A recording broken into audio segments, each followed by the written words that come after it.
Hello, and welcome to another gentle journey into the distant past. Tonight, we drift far back in time, to a world before cities, before kings, before even the idea of history itself, before writing, before clocks, before the artificial ticking of our days. We travel now, to the Paleolithic. Ow. It is a vast time, a span not of centuries or even millennia, but tens of thousands of years. So long, in fact, that much of it slips through our fingers like dust. But some traces remain: a fire ring in a cave, a flint blade buried deep in the soil, the faint echo of painted hands pressed to stone. Tonight, we won't follow warriors or emperors. There are none. No monuments, no armies. Instead, we'll follow the quiet rhythms of those long ago called cavemen, not the brutes of cartoons, but real human beings, full of memory and meaning, living with the land, and shaping the first slow steps of our shared human story. We'll walk with them softly, through mornings of smoke and dew, through days spent gathering, watching, waiting, and through nights under stars they could not name, but surely knew. Now, if you're ready, close your eyes, slow your breathing, and let the world slip away. Our journey begins at sunrise. Sunrise, embers, and the endless hunt. Imagine the warmth of earth beneath your skin. Not the floorboards of a home, but bare ground, cool, slightly damp, smelling of dust and ash. Above you, the dim light of a cave mouth begins to glow with the first touch of day. You wake slowly, not to an alarm, but to the soft hush of wind through grass, the faint rustle of a distant bird, the quiet crackle of embers still smoldering in last night's fire. This is how your day begins, not with noise, but with the rhythm of the world. You are part of a small band, perhaps 15, maybe 20 others, some older, some children. No one lives alone. Everything is shared space, food, silence. One of your first tasks is to tend the fire. Fire is not guaranteed. It must be fed, guarded, preserved. Sometimes it is carried from place to place in slow-burning bundles of bark and moss. Without it, warmth disappears. Food remains raw. Night becomes dangerous, so you feed it gently, with dry twigs and bark flakes, coaxing it back to life as the sun spills over the horizon. Next, water, not from a tap, but from a stream, a spring, a shallow basin in the rock filled by last night's rain. It may be a short walk, or a long one. Carry it in hands, and carved wood, and hollowed gourds. It is cold, and it drips over your skin as you return. Each drop precious, each effort deliberate. There is no strict plan, no hour-by-hour schedule. The rhythm of your life follows the sun, the wind, the season. On some days, the group will prepare to move. On others, you will stay. But always, there is work. The band is fluid. Tasks shift based on who is strong that day, who is healing, who is able. There are no strict roles. You may forage with your sibling. Your mother may carve tools. Strongest may rest. While a child finds a route others had missed. Children are not left behind. They do not sit in classrooms. They walk with the group, watch the hands of their elders, and slowly, quietly learn. By mid-morning, people are spread out, some scanning the forest for berries, some lifting stones to find insects, some watching the sky for birds. Each sound in the distance could be a threat or a gift. Each shadow, a clue. You do not speak much, but you are always listening. Food, when found, is rarely abundant, but it is enough. Roots are dug, seeds are collected. Sometimes a hare is snared or a bird caught. It is shared. There is no feast, but no one is left out. By afternoon, the fire is still lit. Children play near it. Elders rest with backs to stone walls, telling stories in simple rhythms, their fingers drawing shapes in the dirt. Some nap, some repair tools. Others watch the horizon, always watching, for weather, for danger, for change. As dusk approaches, the band regathers. The light grows long, shadows stretch across packed earth. The fire is fed again, this time with thicker wood, to last the night. You eat what you have, sometimes only roots and leaves. Other nights, something more. The group is quiet, but it is a warm quiet, like the fire, like sleep waiting just behind your eyes. Night falls slowly, stars emerge. They are familiar, but nameless. You lie close to others, not for comfort, but for warmth. ... And because this is how it has always been, the wind sighs through the trees, wolf howls somewhere far away. But you are safe. ... Tonight. And the fire still burns. The world around you is not just wilderness. It is known, not in words or maps, but in memory, in instinct, in countless quiet observations passed from hand to hand, generation to generation. You do not farm, you do not raise animals, but you know the seasons. You know where to find honey in spring, where the wild onions grow in damp soil, when the mushrooms are safe, and when they are not. Your tools are not primitive, they are purposeful. A flint blade shaped by percussion, sharp enough to skin an animal or carve bone. A hand excused for breaking marrow or cutting wood or butchering meat. Each tool is familiar. You may have made it yourself or received it from someone older. Each nick and scratch tells a story. Fire is not just warmth. It is transformation. You roast roots to make them edible. You singe feathers before plucking. You smoke meat to carry it with you. Without fire, food is dangerous. With fire, you expand what you can eat, what you can carry, what you can survive. There is no market, no storage room, but you plan ahead. When food is abundant, you dry it on racks. You wrap it in leaves. You bury it in cool soil. You know which trees will drop fruit in 3 moons? You know the path the deer will take when snow melts. You are not reacting to nature. You are moving with it. And when the hunt is called, it is not for sport. It is for need.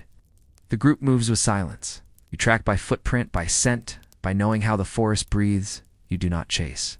You wait. You guide the prey into narrow places or toward traps. When the kill is made, there is no cheering. There is only gratitude. The animal is not just meat. It is sacrifice. The carcass is shared. Meat, organs, marrow, hide. Nothing is wasted. The bones are carved into tools, the tendons into cord, the fat saved for fuel or healing. You also gather what grows: plants for tea, leaves that soothe wounds, roots that ease birth pains, and others should never be touched. This is not superstition. It is trial and memory. A child bitten by a spider, a woman bleeding after birth, an elder coughing in the cold. All are treated, not with magic, but with quiet skill, wrapped in herbs, fed broths, sung too softly. You do not write any of this down, but it lives in your hands, in how you carve a root, how you boil bark, and in what you whisper before taking honey from the hive. You are not surviving by accident.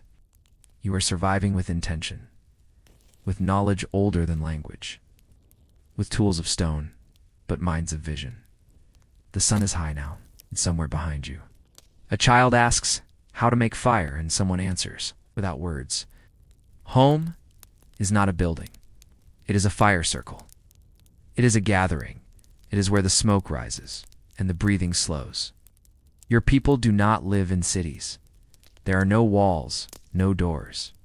But you live together, in a cave, in a mammoth bone hut, beneath a canopy of hides, or within a grove of trees. Home is where the group rests, and where the fire is kept. Some homes are portable. Skins stretched over wood frames, easy to pack and carry. Others are built to last a season, dug partly into the earth, lined with grass, roofed with stone slabs. In colder lands, some build walls from rib bones. Of animals they hunted, of beasts whose spirits still linger, sighed, the floor is cleared. Stones are laid in patterns, ashes swept aside, tools hung in familiar places. There are no beds, but people lie on hides, often side by side. Children with mothers, elders near warmth, the injured in the center of the circle. There is no front door, no locks. But everyone knows who belongs. Visitors are rare, but not unwelcome when others pass through. They are fed and listened to. And in time, they move on. There are no kings, no taxes, but there is order. Those who remember the seasons best are listened to. Those who know where to find the herd are followed. Those who soothe the sick are kept close. Respect is not shouted. It is earned and quietly held. Children are not hidden away. They are everywhere, playing, watching, mimicking. They are not told what to do. They are shown. A girl watches her uncles shape flint. A boy listens to his grandmother name the stars. A toddler sits beside the fire, placing stones in a circle, imitating the world he sees. When someone is injured, they are not left behind. The group slows. They carry what they must. No one is fast. If someone has fallen, when someone dies, they are mourned. Sometimes they are buried in earth, curled like a sleeping child. Other times they are left in high places, offered to sky and scavenger. Always they are remembered, not in writing, but in stories, in names, in songs. You belong to a band, 20, maybe 30 people. You know every face, every voice. Sometimes other bands meet you, at rivers, at shared camps, at places where herds pass. There is exchange of gifts, of tools, of mates. There are dances. There are quiet rituals. Then, ting. The next meeting may be a season away. Or never. But they will remember your name. This is not a world of noise. It's not of conquest. Not of crowded cities. It is a network of memories, of trails worn into the land, of quiet agreements and shared fires. This is home. When the day's work ends, when the fire is glowing low, and the animals are fed and the children are quiet, something else begins. A different kind of making, not for survival, but for meaning. On the cave wall, you press your hand, not to leave a mark of ownership, but of presence. You mix ochre and ash. You blow through a hollow reed, and your handprint stays not just for today, but for thousands of years. You carve a small figure from bone. A woman with wide hips, round stomach, powerful thighs. You don't name her, but you carry her. And when you set her down by the fire, the others nod, as if they know who she is. Someone nearby picks up a flute, made from bird bone, with holes placed just so. He blows gently not to perform, but to echo the wind, the rhythm of wings, the pulse of something older than language.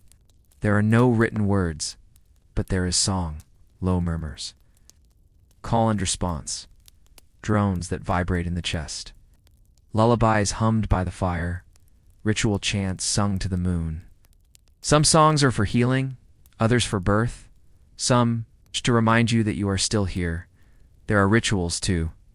No grand temples, no stone altars, but sacredness lives in the body, in gestures, moments. A sprig of leaves left by a spring, a whisper before taking a life, a painted line across a face before the hunt. You do not ask why, you do not argue belief, you just know. Some things are done in silence. There is medicine. Roots boiled for pain, moss packed in wounds, smoke blown across the chest of a child, hands pressed to foreheads, eyes closed, listening. And there is trade, not like markets, not like coins, but exchanges.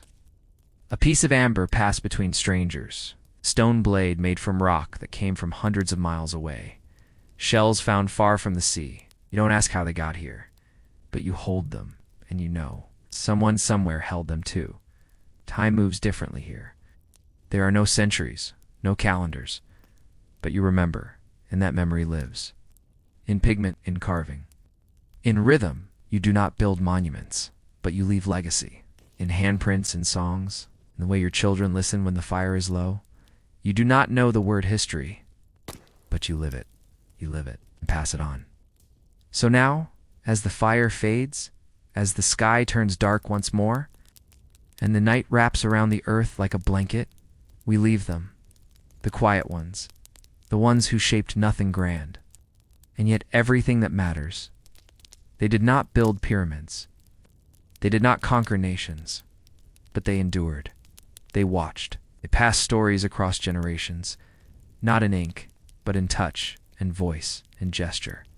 Their hands touched the same earth. Their breath moved through the same wind. Their footsteps echoed through the same forests that still whisper today. If you listen closely, you can still hear them in the hush of branches, in the crackle of a campfire, in the lull of quiet human things. So rest now. It's not in the noise of history, but in its silence, its rhythm, its warmth. Close your eyes. Let the past carry you. And sleep gently.